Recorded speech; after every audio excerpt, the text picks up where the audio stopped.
morning, bom dia, buenos días, good afternoon, boa tarde, buenas tardes, good evening, boa noche, buenas noches, whenever it is that you get to see this. My name is Miss Adri, and I am here to teach you some stuff. And welcome to the next edition of Spanish Sundays.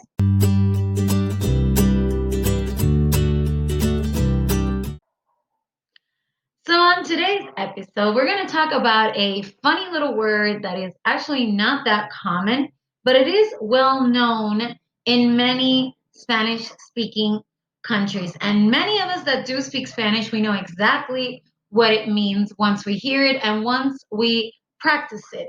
And that funny little word is tertulia.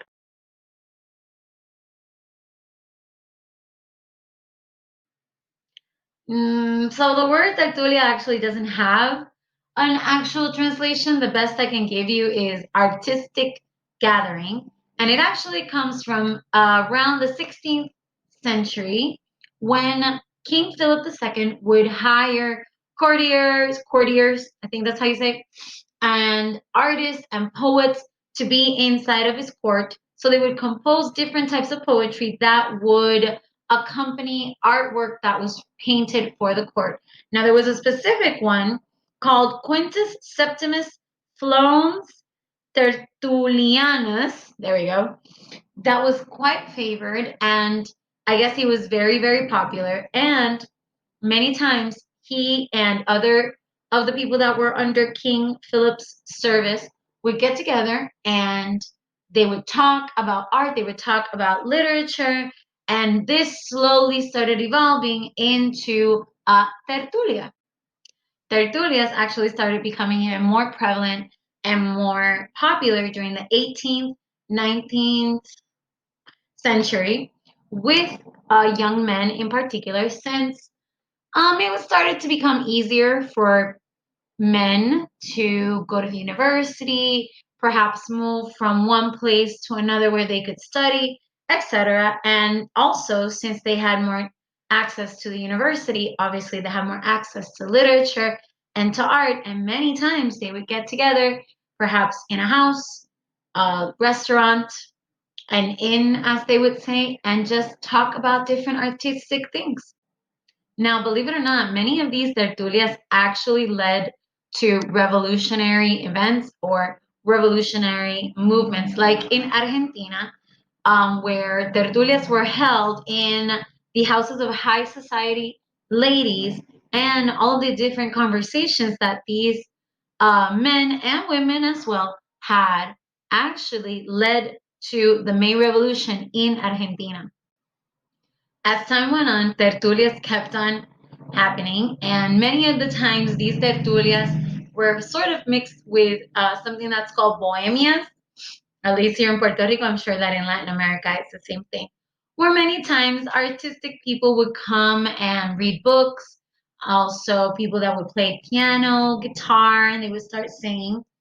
For a while, certain types of tertulia, shall we say, were outlawed here in Puerto Rico thanks to la ley de la mordaza, or the gag law, because just like it happened in Argentina and other parts of the world, these little, shall we say, gatherings led to the coming together of many individuals that were, besides artistic, they were also political and wanted to change things in the country and the government, etc. So many times tertulias were very on the hush hush. I know after the gag order or the gag law was lifted, and I'm speaking from my mom's personal experience, tertulias were very common, especially with university students, because it was a perfect excuse for you to sit down and perhaps, shall we say, have a study moment, but also it became like a gathering where you could have a discussion. And again, people would bring musical instruments, etc., and it would become a bohemia.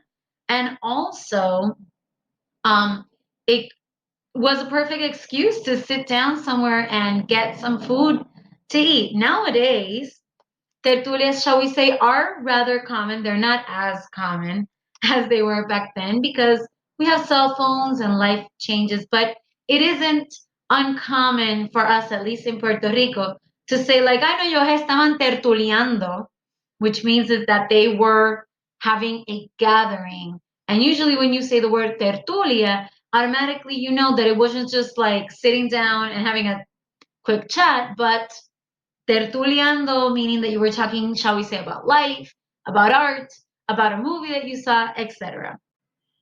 So that is it for today's episode of Spanish Sundays. I hope that you enjoyed it.